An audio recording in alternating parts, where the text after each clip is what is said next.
exercice 2 qui fait appel à un peu de structure. Et encore une fois, on parle ni de LCI ni de LCE, on se base sur ce qu'on nous donne. Est-ce que E est un espace vectoriel? E est-il un sous-espace vectoriel? Non. À partir du moment que E est privé de 0, le vecteur nul n'est pas dans cet ensemble, donc ce n'est pas un sous-espace vectoriel. Non. Vraiment, j'insiste sur cette condition. Que l'ensemble soit non vide. 0 n'appartient pas ici à mon ensemble, donc ce n'est pas un sous-espace vectoriel. On définit une opération plus E telle que lorsque je prends un élément par cette opération un autre, ça me donne le produit des deux. Donc montrer que c'est un groupe commutatif. Donc qu'est-ce qu'un groupe commutatif? On ne sait pas pour l'instant, mais on a les conditions ici. Donc il faut montrer que la loi elle est commutative. Vérifions. On a x plus e y égale à x fois y. Or x fois y c'est exactement la même chose que y fois x. On sait que la multiplication des réels elle est commutative. Mais ça c'est exactement la même chose que y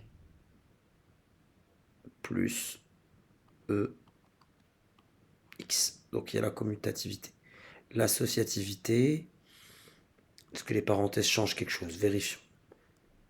X plus E, Y, que je mets entre parenthèses, plus E, Z, c'est égal à XY plus E, Z, c'est-à-dire X, Y, Z, qui est exactement la même chose que X plus E,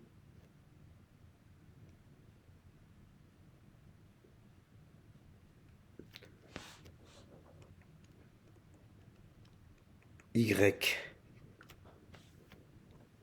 Z. Donc c'est exactement la même chose que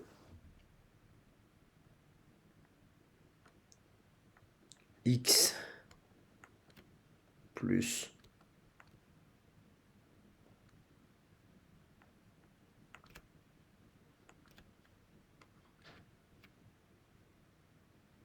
Y plus E,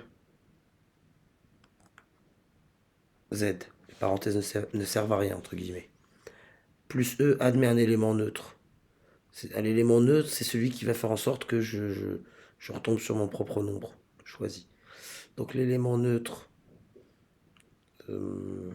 pour retomber sur X, je dirais 1. Donc c'est Y. On a X plus E 1 est égal à X fois 1, c'est-à-dire X. Et tout élément E a un opposé.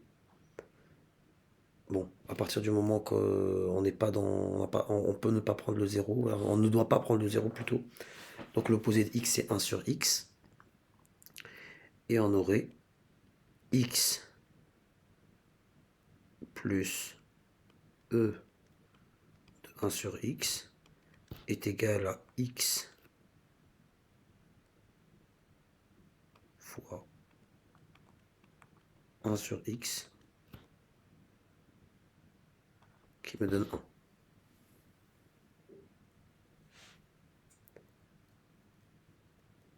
Je retombe sur l'élément neutre. Voilà. Un élément qui va me permettre de me retrouver avec l'élément neutre. Donc voilà, la première partie, elle est résolue. Donc la question 3, on définit notre opération. On oublie les LCI pour la deuxième partie et les LCE pour la troisième. On agit de manière candide. Donc on a une loi. On va prendre un scalaire.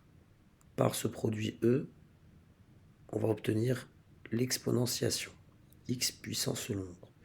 Donc il faut montrer que c'est un espace vectoriel. Il faut montrer que c'est un espace vectoriel. C'est-à-dire que, donc déjà, grosso modo, on a déjà montré que c'était un groupe commutatif.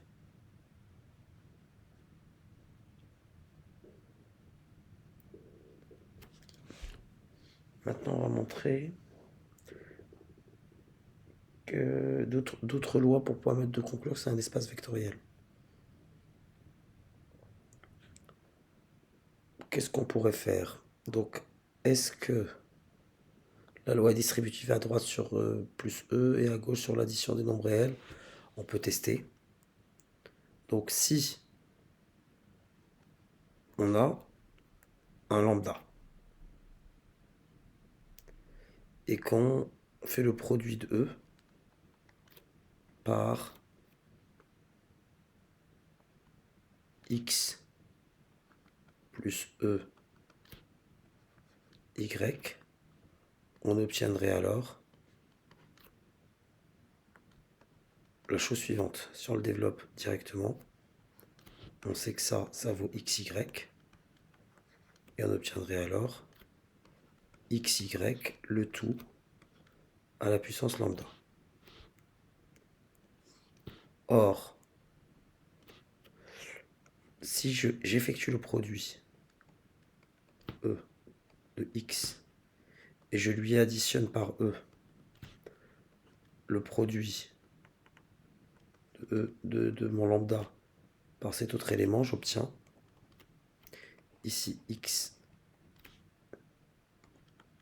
puissance lambda plus le plus de E bien sûr, y puissance lambda qui est bien égal à x puissance lambda facteur de y puissance lambda. Donc là, clairement, on voit bien la distributivité à droite. Et à gauche, on peut procéder de la même manière. Ça ne changerait pas grand-chose.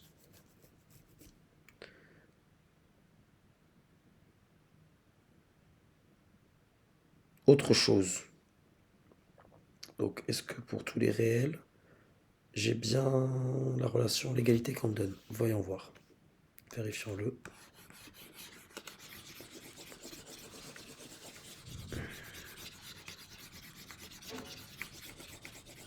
On va calculer le membre de droite et de gauche pour essayer de retomber sur la même chose.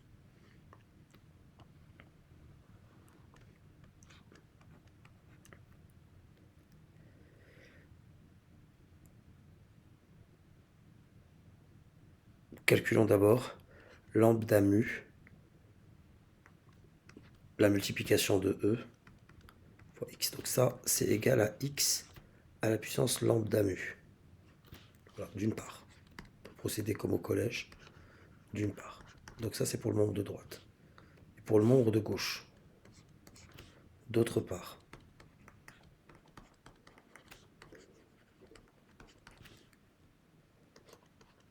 Lambda par le produit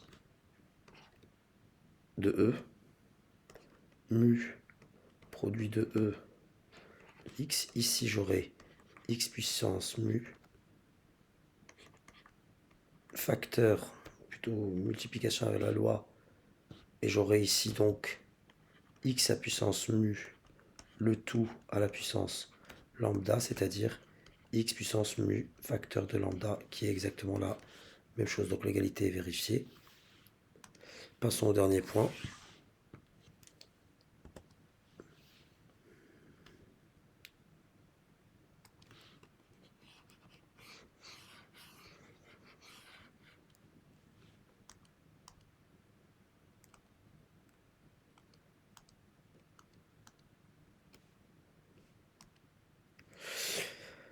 Et montrer que, donc vérifions, donc le produit de 1 par la multiplication de x, ça donne x, vérifions-le. Donc 1 produit de E par x est égal à x à la puissance 1, c'est bien x.